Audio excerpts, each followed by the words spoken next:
Dans ce problème, on veut savoir le champ électrique produit à ce point-là, ici, à l'origine, lorsque on a une charge positive ici, de tant de coulombs, une charge négative ici de moins 2 fois 10 à la moins 6 coulombs. La distance entre l'origine et cette charge-là, R1, est de 3 cm, donc 0,3 m. La même chose entre ici et ici. On veut savoir à ce point-là. Finalement, c'est quoi qu'on veut savoir? C'est ça ici. Puis la charge négative, son champ est de cette direction-là. La charge positive, son champ est de cette direction-là, à cet endroit-là. Alors, c'est l'addition des deux vecteurs à cet endroit-là qui va me donner au point d'origine ici. OK? Au point d'origine. Dans ce cas-ci, ben, lui, il a juste une composante X, lui, juste une composante Y. Dans le fond, c'est quoi qu'il faut faire? Il faut les mettre un à la suite de l'autre. Puis la résultante, c'est l'addition de notre vecteur. Donc, on met nos deux vecteurs un à la suite de l'autre. Puis là, ça donne la résultante. Puis à la limite, on pourrait même aller chercher notre angle ici. Alors, finalement, on va aller chercher nos intensités en premier. Puis ensuite, on va pouvoir venir finir notre triangle. Alors, les intensités. On va aller chercher l'intensité du champ électrique causé par la charge 1 ici. C'est quoi la formule? C'est ça ici, donc la charge 1 qui cause le champ électrique avec l'endroit où est-ce que c'est situé au carré. Alors, on remplace 8,99 fois 10 à la 9.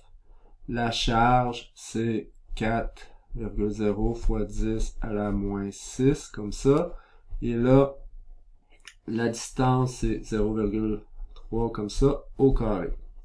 On trouve E1 qui est égal à E1 4,0 fois 10 à la 7 Newton Coulomb. Et là, si on met ça vectoriel, c'est vers le bas. Vers le bas comme ça. On fait la même chose avec l'intensité de notre deuxième champ qui est causé ici. Alors là, en faisant ça, ben c'est encore le 8,99 fois 10 à la 9. Ensuite, ici, la charge est de 2,0 fois 10 à la moins 6, comme ça. Sur, c'est la même distance, mais dans ce cas-ci, à l'horizontale, au carré. Et là, on va avoir que l'intensité, dans ce cas-ci, du champ numéro 2, est de 2,0 fois 10 à la 7 Newton Coulomb. Et là, si on rend ça vectoriel, c'est vers la droite. Maintenant, on peut aller faire notre triangle ici, comme ça, pour aller chercher notre résultante. Alors, on va avoir, dans le fond, ben, moi, je vais commencer par le E2, qui est la droite, donc celle-là comme ça. Donc, 2,0 fois 10 à la 7, comme ça.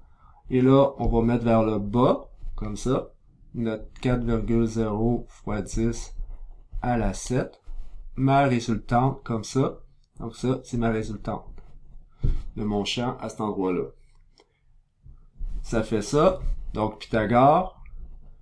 Alors, radical, comme ça.